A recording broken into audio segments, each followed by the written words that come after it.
All right, there we go. Now we're live. And I'm in frame. Cool. Welcome. Boy. Nice. This feels like a very calm, relaxing day. Boy, it's beautiful. I like this. And you see all the states that are in misery. True, Yeah. true. Well, this is like one of those days where, especially having this window here is not good. Well, maybe it is. Because this feels like let's just go outside and do Bible study out there. Yeah, and I just saw a hummingbird come up there First on we- the bushes. Yeah.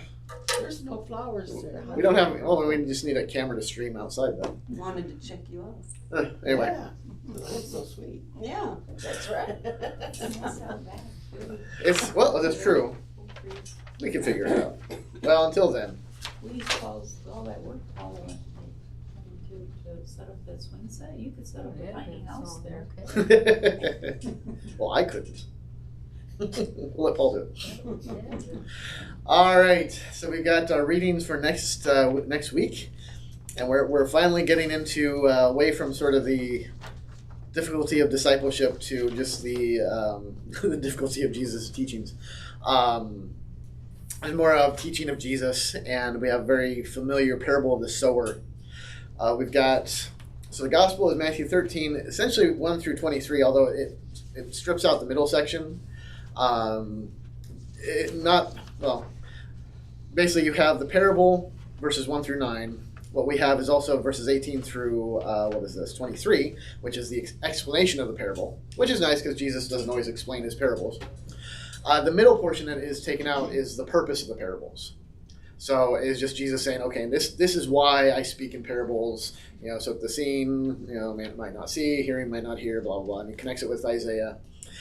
So it's not that it's unimportant, but they're just sort of cutting out that little bit to get to the meat of it, which is the parable and the explanation. The Old Testament goes right in, fits in well with that. The Romans reading epistle is awesome stuff too. But probably the gospel is the one to focus on, just because it is universally taken in the wrong direction. More often than not, the wrong sort of understanding is gleaned from it. So why don't we take a look at that? We need Carolyn here. She's the one who always reads. So if somebody would like to jump out there and read the gospel. It's Lee's turn. I was just going to volunteer.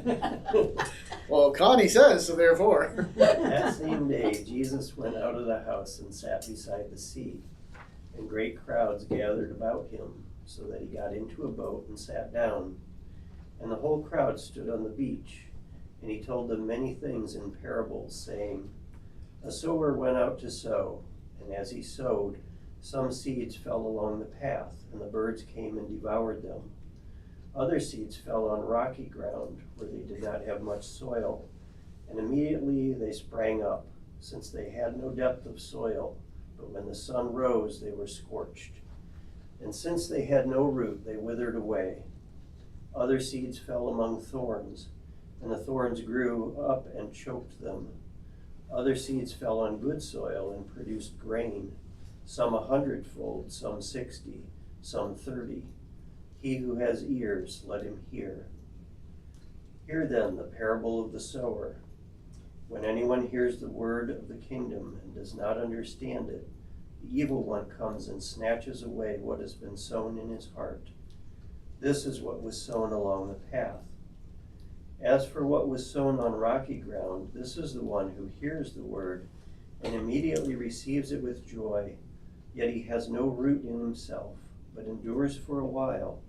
And when tribulation and persecution arises on account of the word, immediately he falls away.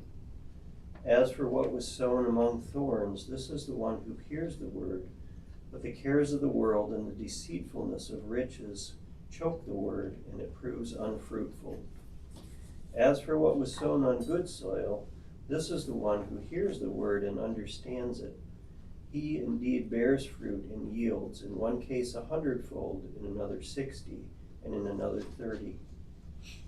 All right. So, what's your takeaway from that? No wrong answers. Except that it might be a wrong answer. Yeah. The word is the seed. Yeah, the word is the seed. Yep. Who's the sower? God. God, yeah, absolutely. All right. I mean, other than like what grows from the seed and all that,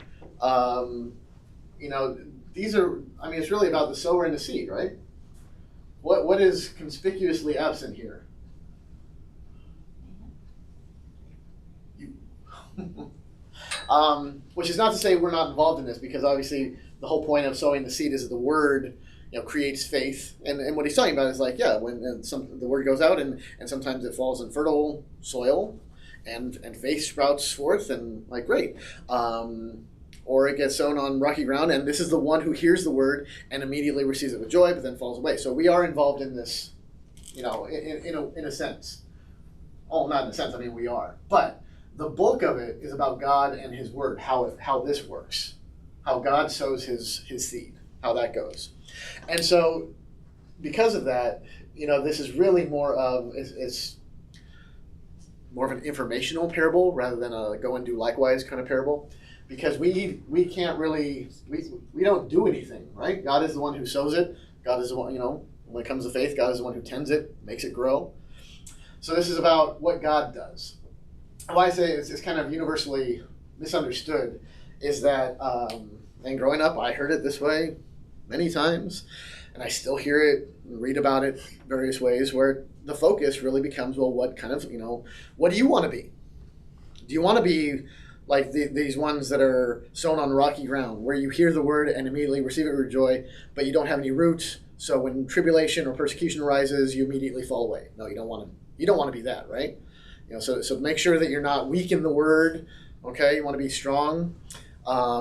Sometimes the evil one comes and snatches away what has been sown in his heart. So you want to be on guard, because the devil wants to come and snatch that away from you. So you don't want to. Got to look out for that.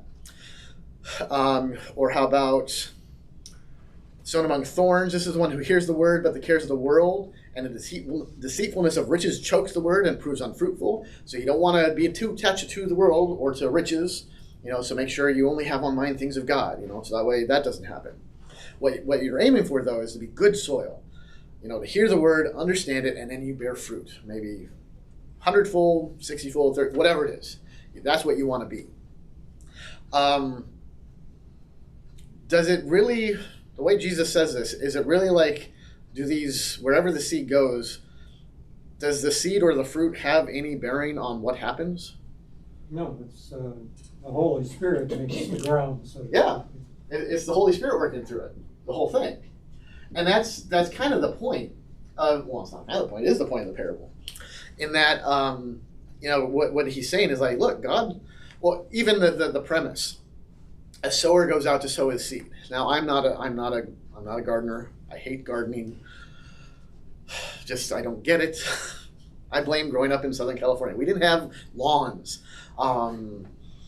My goodness, the first, when we moved from near the beach up to Santa Clarita, I guess we had a lawn. The house we rented, there was a lawn sort of in the front. And then my dad immediately pulled it all out and put in cactus. It was, Southwestern motif. And he was opening up a Tex-Mex restaurant, so that was the whole vibe, right? But I mean, this huge patch, it wasn't huge. Yeah, for Southern California garden, maybe it was. It was like maybe, like this size.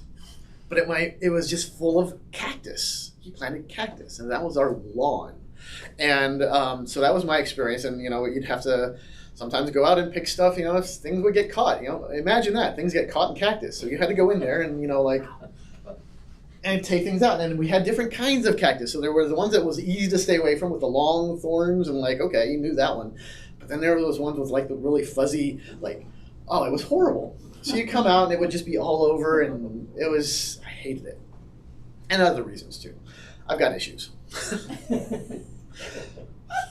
That's a virtue story here. I have issues, especially with gardening. But anyway, I don't get gardening, whatever. But if you have seed, how do you plant it? Like this guy did, like, you know, the sower. The sower here, do you plant it like he does? You just toss it around. Yeah, he just does that. Not hardly. I mean, that's the image that we get here. Is the sower went out to sow, and he just sowed some seeds, and some fell over here in stuff that's clearly not good, and some fell over here where it's like, well, there's weeds and stuff, and some. It's not a story of gardening. What's that? It's obviously not a story of gardening. And well, no, at least not a careful gardener, right? It's planting grass. Just plant grass. You just toss it. Well, that's true, but if you want fruit to come forth from it, though, if you want it to be in good soil, right? But this sower just is very indiscriminate with it. He just like throws it all out there, and you know what? There's a plan, you know, and he's the one working it, and even when it's the seed that he throws, he's the one throwing it. So there's purpose behind it, and yet the seed that doesn't take root or it gets snatched away. Well, I mean, it happens, and this is just what it is. But there's purpose behind it, and this is how God works. He just throws His word out there. You know, grace, mercy. It's kind of like, you know, we have this great gospel message, and the point is we are supposed to take this and just throw it out there. And so many people, well, you know, you don't want to just put it out there. You want to make sure people receive it right. You want to make sure it's like, you know what? That's kind of the Holy Spirit's thing. You you throw it out there. You get the message out there. God is the one who tends to it. Now we can talk about our role, and you know we can definitely help how that gets spread. I mean, if we're a complete tool and we are not tactful in anything we do, and we're presenting a horrible picture of Christ, and then we come up to somebody and say Jesus loves you, you know, they're probably not going to receive that well. So we do have a part in that, but the basic story here is, you know what, God just throws out His word all over the place, and He's the one who makes it take root. And so honestly, the people who hear this and understand what it's talking about hear this. So you would be the ones who hear this and be like, okay, you are the one where it's taken on good soil because it has grown. It has taken root. You are still here. You still believe. Therefore, you are good soil. So you don't have to look at this and be like, oh, I hope I'm good soil. You are. Of course you are. But it's also, you know, you look at this and there's only, 25% of the story here is good. You know, given the parable, only 25% actually succeeds. Now, we would look at that and say, well, if 75% is good, 75% fails, right? That's not a good ratio. And that almost makes it appear that we're the sowers and God takes care of what we sow. How does it look like that? By just throwing it out there. Oh, okay. Well, I mean, we definitely are a part of how it gets out there. And But- God takes care of what happens to it. True.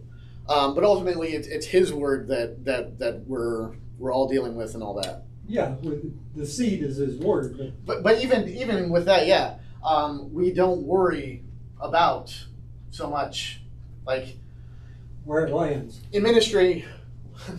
we're worried about this ratio, right? Because we don't want our ministries to fail, right? What is a failure in ministry? You don't know. I mean, this Sunday school, you know, 2, 3, 4. Wow, 1, 2. I already lost count. It's 7. Thank you. Yikes! Waiting for that big B to kick in. Should have had a double. So 7. Now our attendance has been awesome. You know, it's been growing, right? We're up to like 80, average of 80, even, you know, getting into the 90s sometimes. It's been great. Well, now we've got, 7 Sunday morning. Well, that's not a good representation, right? It's a good number. It's in the Bible all over. It's in the. It's a sign. See, now that right there is a successful ministry marker right there, because you pick up on that. You've been paying attention. See, that's good. But like numerically speaking, that's horrible. But would you say this is a failed ministry? Our Sunday school ministry is a failed ministry? You don't know. No. Well, ultimately, but I mean, How many it's people working do you reach for there? us here. For us today, it's this many. Next week, it'll be a different number, whatever. But it's the word. We don't look at this and say like, oh, because numerically speaking, we're disappointed with the numbers. We say, look, God's word has taken root. God's word is flourishing here. That's great. this is more of a, the great kind of part about this parable is just redefining how you approach it and how you look at it. And letting God be the one who defines what is good, what is right, and all that. And when you get to things like numbers and success, that's where God likes to do a whole bunch of stuff that we are not comfortable with and likes to redefine things. So for example, say a church, it's got 15 people in attendance. Okay, like there's church down the street has 300, 400, but this church has 15 people. Is that good or bad? It's good. The number's indifferent. But it depends how you look at it, right? Because if that's an old church that's been around forever that used to have 1,000 people, now it's down to 15 every week, and it's just the old members of the congregation, and nobody new is coming in. 15 members, we look at that and we say, oh, that church is what? It's dying. It's on the downward slope. Now you look at a church, same thing, but it's a church plant. They just planted it. They've got 15 people coming. We look at that and say, wow, God's doing something awesome. He's bringing people to this new church plant. That's great. Same numbers, right? What's different? Trajectory. Up or down? Trajectory? Actually, interesting that you would say that. Okay, well, let's set that aside for a second. I don't know. Let's set that aside. When you're taking care of a baby, for those who've had experience taking care of elderly parents who are no longer able to care for themselves and need a lot of care, is there a lot of difference between the kind of care you give to an elderly person, parent, whoever, versus the care that you give to a baby? The difference is your expectation, your human projection of where that life is going to lead. Exactly. Where it's going to go. But Perspective. yeah, Absolutely. But it's my human perspective, the witness, though, of the care that I give to my elderly parent, Mhm. and the trickle down of the witness of that care, even though medically I know that person's most likely going to die soon, the witness of their life is powerful to many Yes. generations. Right. Oh, sure. And then I can look at the upcoming church plant with or the baby even, and say, well, comparing it to the new church plant with Mhm. the 15 people, that church could end up becoming heretical and destroying the faith Yeah, of many that is very true. generations of people. You've just described a lot of non-denom evangelical churches that started in them. Yeah, no, you're exactly right. And created all kinds of bad doctrine, Sure, and injury to people's faith that will take generations to clean up. sure, absolutely. It's all those things, and it's definitely we look at it because our view is like the trajectory of it, and it's funny that you put in like we look at you look at the baby, the care is almost exactly the same on both sides. It's like you're changing diapers and feeding, right? And taking care of, and they're completely dependent on you. The care is, in a lot of cases, just interchangeable. The difference is our approach to it, because we look at the elderly person, we say, well, there's not much left. I mean, their trajectory is it's just going to get worse. Well, the fun thing is we look at the baby and say, well, but that's different because their trajectory is so much better. It's like, well, first of all, how do you know that? Not every day is given, especially, in babies. The older ones are headed closer to God. True. But the younger ones might be too. Yes, You never they know. are. You don't know. Right. But the interesting thing is, but we have this hope. But even in that, it's like, it's almost backwards, because when we look at the baby, we say we have hope because the baby has a long life ahead of them. It's like, okay, a long life of what? Of living in this sinful world. Okay. It should make you be like, I need to prepare this kid. But you look at the elderly person and you say, well, it's almost the opposite sometimes. I'm not saying this is good, where we say, well, the hope is that they don't have much longer. So it's like we look at the care as a burden, because I'm putting all this effort into what? A few extra months? A few extra years? The flip side of that is like, maybe we should even be more excited and be like, hey, guess what? You're getting ready for some awesome stuff.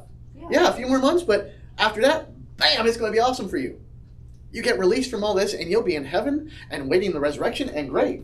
It really is just, it's the way we look at success, failure, burden, whatever, really is colored by how we view, what our hope looks like, what we're thinking in terms of what is success, what is are all these things. So yeah, it's very interesting how perspective and how much perspective colors the way we view things, how we regard things. Especially care for the elderly. I know I've mentioned it before. It was a great thing. I think it was one of my seminary professors wrote it. He either wrote it or he found something that he recommended, and it was an article about "I want to be a burden to my kids" was the title of it, which was a fantastic article. Like, I want to be a burden to my kids, and the point was, our culture.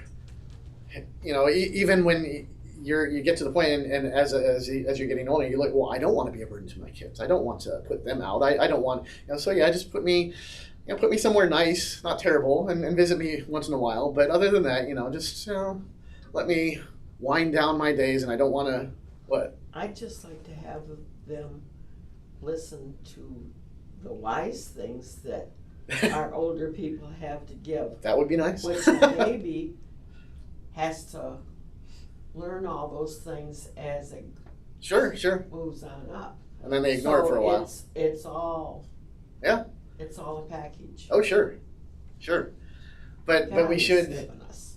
It goes back to this whole perspective thing, and we should, we should be a burden on other people. We shouldn't be afraid to be burdens. See, that's part of the perspective, is we look at being a burden on somebody is a bad thing. Is it? What would Jesus say? Well, Stephen ministers. What is your calling? You're to what? Carry the burden. Carry the burden. Bear one another's burden.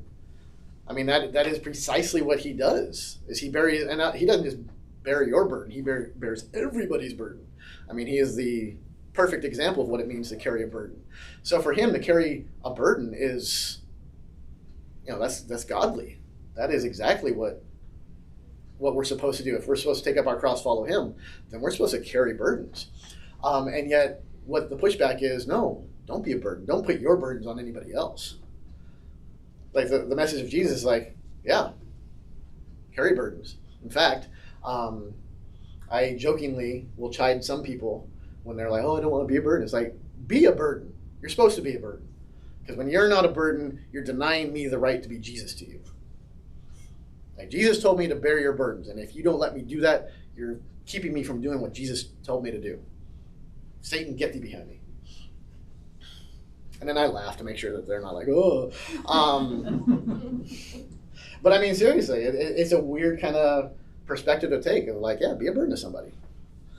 I'm not like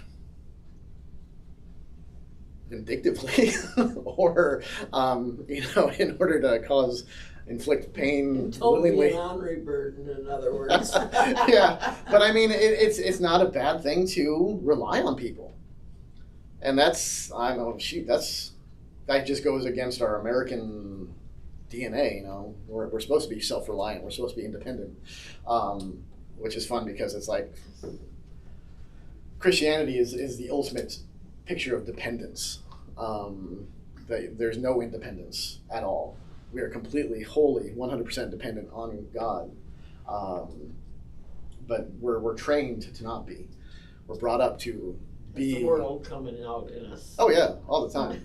Dependent on God and one another, because if it's just me and good buddy Jesus, hey, we're good, I don't need anybody else. Oh sure. Well yeah, it goes to that nice little graph there of the relationships between God and us, which is him doing it. But then our relationships with other people is still God working. It's just that's how God reaches those people. And us, yeah. For all the other things that aren't salvation, for daily bread, for mutual consolation for all that good stuff. Yeah, he wants us to, because that's how he works through. But yeah, it's interesting stuff. That this is what this is what I get from the parable. It's just this whole redefining of, what does it mean for something to be successful? And you look at the sower and you're like, that's a stupid way to do it. But this is God's way, and it's really good because it's His way. Go back to that, I'd like to revisit that idea of the small church. Mm-hmm. When you look back at that graph of the downward work of God for salvation, only downward alone, but the horizontal for one another, in my experience, it is much harder to care for one another in those large churches. Sure. To know people, that you would even be aware that there is a need. Yeah. Oh, yeah. There seems to be some, and I will argue for smaller churches, for good and for bad, that people get up in each other's business too much and don't understand boundaries. That is true. But it's hard in a large church. Yeah.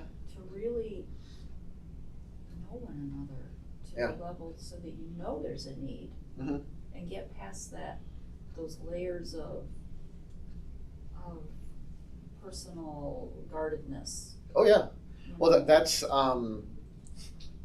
the ironic thing was we went to seminary wanting to go to a big church, because our home church was, I don't know how many we worshipped.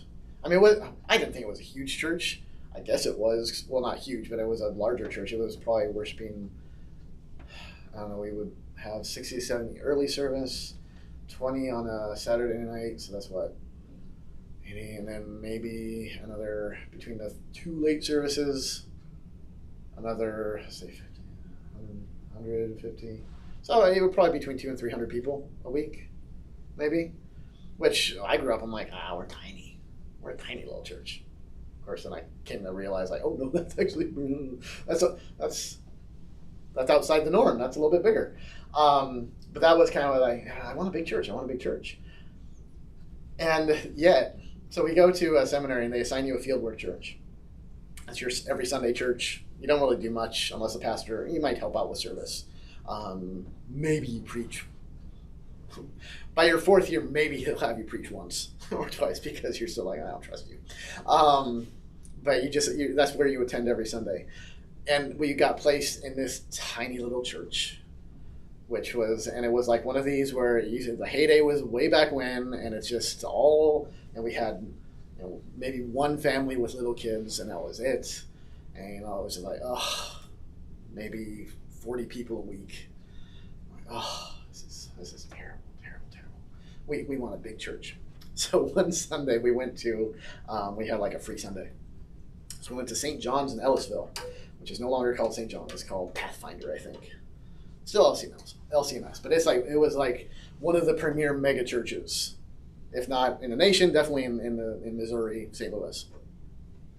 Huge church, so many different services, whatever, and they had everything, and we got there, and like immediately, of course, the assimilation team spotted us right away, and we learned real quick. We're like, seminarians, it's okay, because they're like, oh, come over here, let's get you signed up, let's find out everything about you, and our instinctual thing once we get to this big church, which is exactly the kind of church we wanted to be in, was we want to be anonymous.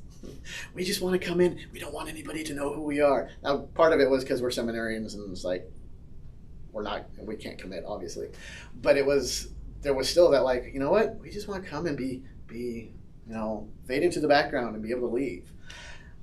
And it was just odd that we were so against this small church where everybody knows you. And yet when we actually went to the church the kind of church that we wanted to go to, we're like, no, we don't want to be addressed by anybody. We don't want anybody to know we're here. Because that's the thing. It's like it's too easy to, and it speaks to our just desire to like not have just be my own thing and not have to be in whatever. When you go to a big church, you can fall back into the background. Small churches, who's there. You recognize who's there and who's not. When there's a visitor, especially after service, because there's 5 people. but it's interesting because that's our desire is like, I don't want to be engaged. I don't want to. Isn't that selfishness? Oh, sure. Yeah. Because even the desire to like, I want to go to a church where, you know what, I can just go every Sunday and not be a part of that. It's like, well, yeah, you know what you're doing is You have no responsibilities. you have no responsibilities. Definitely. Yeah, you don't have to do anything. But, I mean, you're seriously denying everybody here the opportunity to minister. Because that's, I mean, first and foremost, well, first, your first ministry is to your family. You know, that's your first little orbit, right? So serve your family. Those are your first neighbors. Now, your second neighbors, I would say, is your church family, okay? So you minister to them, and then, you know, you keep going out, then you go like work, school, whatever, random people at the store, on whatever. But, you know, you have a responsibility to your church family. I mean, just like you have a responsibility to your own family. You know when something's not right in your family, if like you lose touch with somebody and oh wait, what's going on? You usually feel guilty because like, wow, I should be keeping up on this stuff. And that's what it should be like at church too. Now, not to the degree that we're so ingrained in other people's business that it's, you know, it's like, whoa, back up. You know, there are some personal space issues and maybe some things where it's like, it's a little bit too much. But in general, no, we're called to be with one another. And honestly, what good does it do a person? You know, they're coming to church, but they're not involved. You know, they're keeping it all at arm's length. Well, stuff happens in their life that they need help with. Are they going to go to the people at church? Probably not, because they don't have that connection. Well, not the very point, but one of the main features of church, of congregation, is that we're here for one another, that we're here to help one another. And so if a person is like, well, I'm a member of this church, whatever that means, you know, I go, but that church doesn't help me because, you know, I'm not, you know, it's this weird slide where it's like, well, but church doesn't really do anything for me. I mean, it's there for Sundays, but when I deal with stuff, it's that I'm on my own. Like, well, that's not what it's supposed to be like.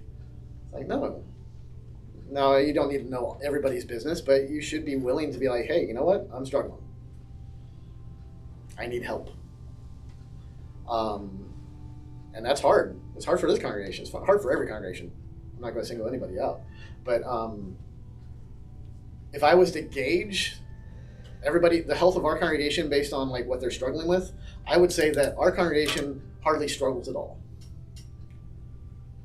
Because I only know a little bit. Like I know that before I spill any beans here, like, are we online? I know that Jake, you know, ran over his foot with a tractor this last week. Is he okay? He's okay, yeah. He was laughing about it when he called me. It seems like a very Jake thing to do. But yeah, so I know that. And now you know that.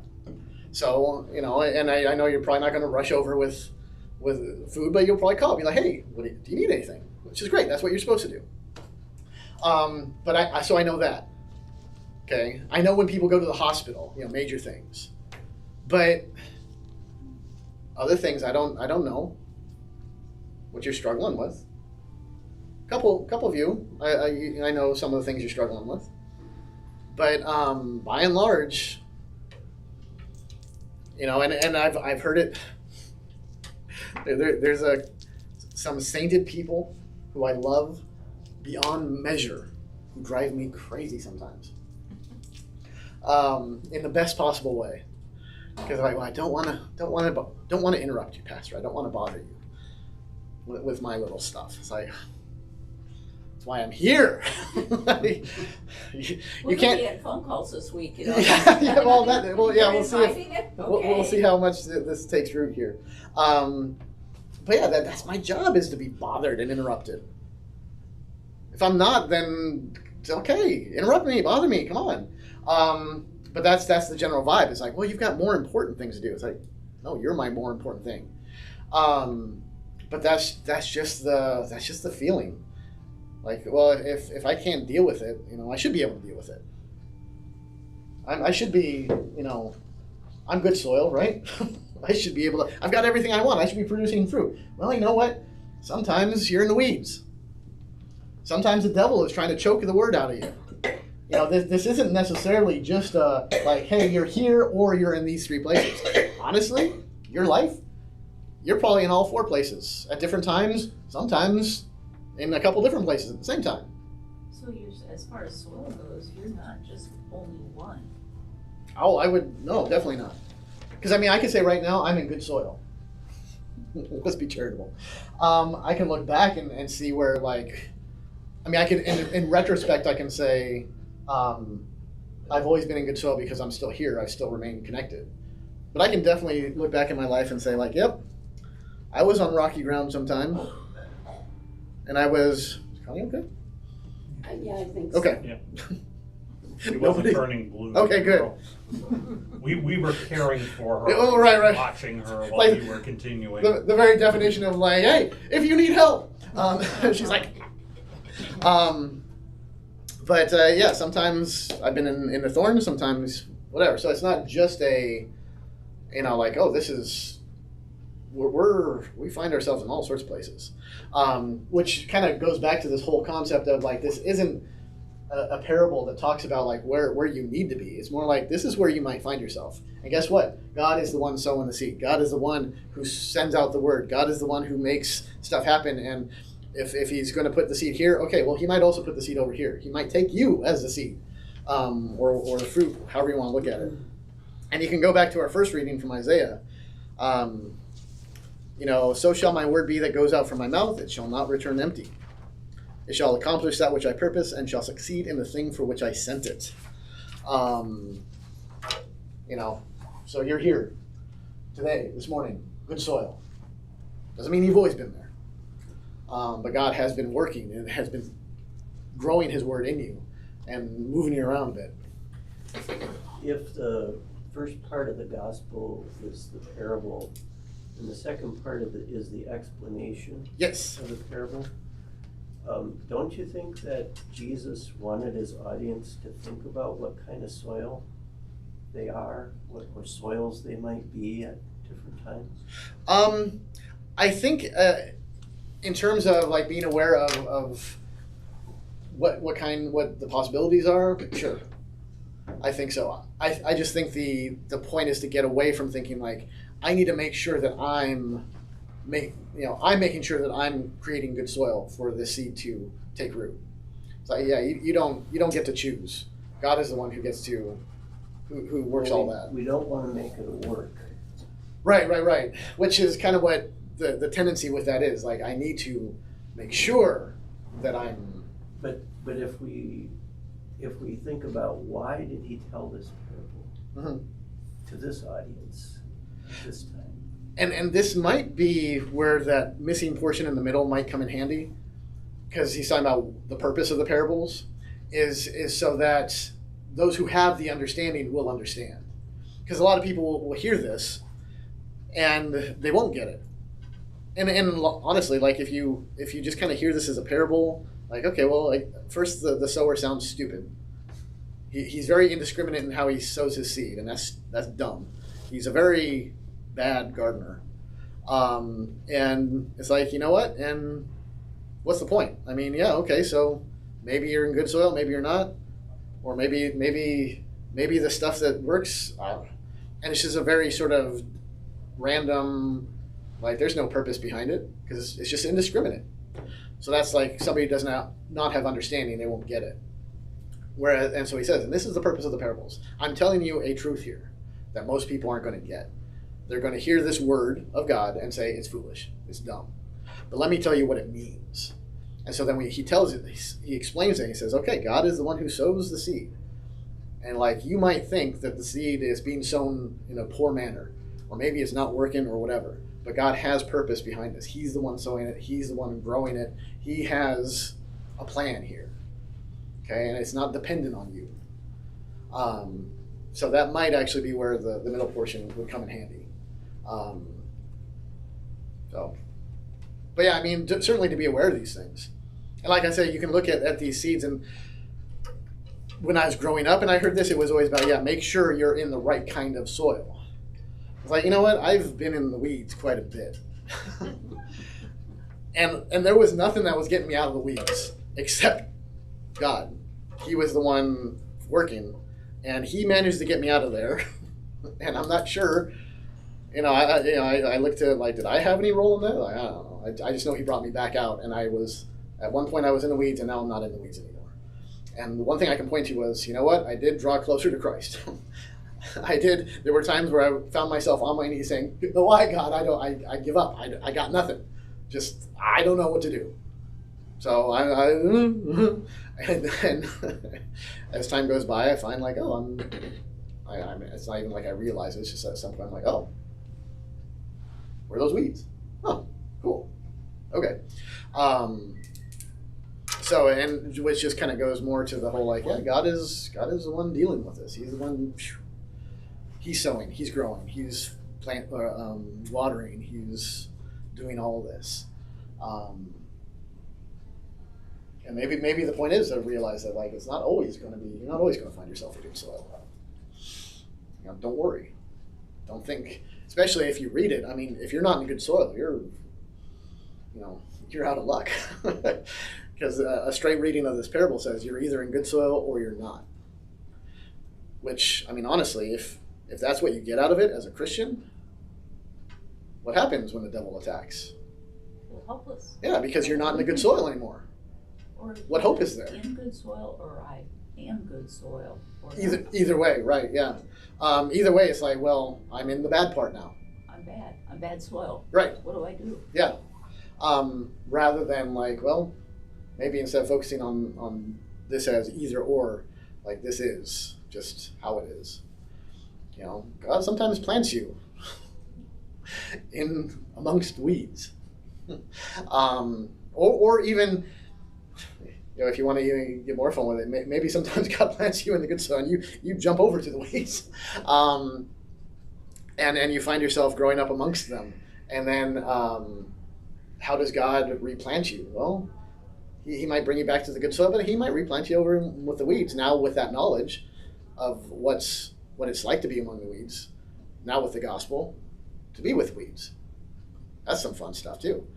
God uses our experiences, our pains, our sufferings, our everything, and our redemption to be able to go out and spread more seed in places where other people can or won't.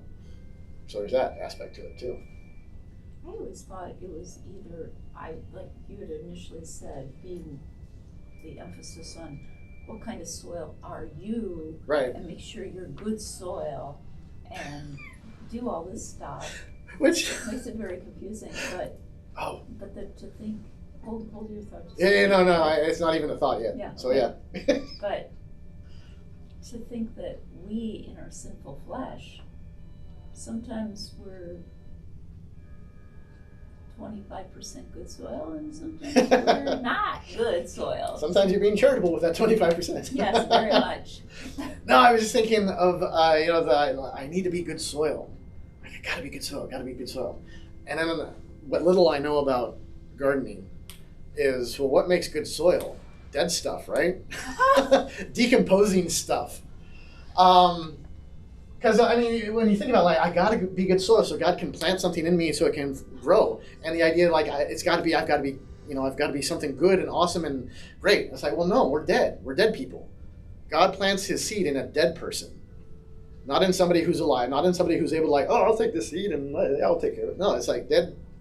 Plants it in dead people, and He makes it grow. Resurrection. So yeah, God has a habit of using the weak to accomplish. He does have that. Yes, that seems to be a thing for Him. Yeah, He does it over and over again. But yeah, I kind of like that idea of, like, okay, what is it to be good soil? It's a bunch of manure and dead stuff, right? That's a very Lutheran approach to it, actually. What am I? I'm a bunch of cow crap and dead stuff. Yeah, Luther like that. And God makes you smell good. Thank you. Man, the sermon just writes itself right here. Man, I'll be really surprised if that doesn't make it into the sermon next week. That's too good not to have. See right there. This Sunday school is awesome and thriving. If not for even just these wonderful little nuggets of illustrations that are going to be just pure gold. But I mean, truly, yeah, good soil is dead stuff. It's all the leftovers. It's the stuff that nobody is like, ew, it smells bad. Oh gosh, I remember Wisconsin. Every time it was planting season and just with the liquid manure that they would spread, oh my gosh, would come over it was just so epic. I was like, ugh. Fresh cow manure's not so bad. What's that? Fresh cow manure's not so bad.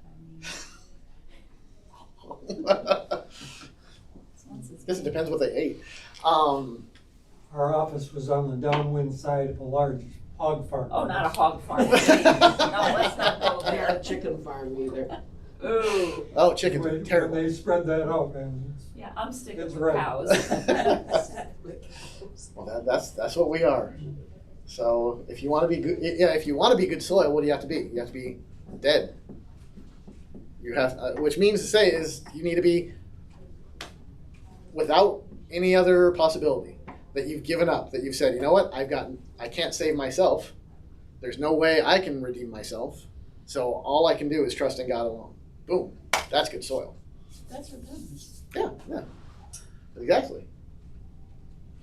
That's the parable. There you go. Cool. I'll just transcribe this and maybe just hand it out next Sunday. We'll have a There you 15-minute are. silence so everyone can read it and we'll be done. Cool. Any questions or comments? Since I think we're about time. I mean, hey, you guys done good. You've given me plenty of material here, so cool. Thank you. Good job. Well done. Everybody online. Thank you. Everybody.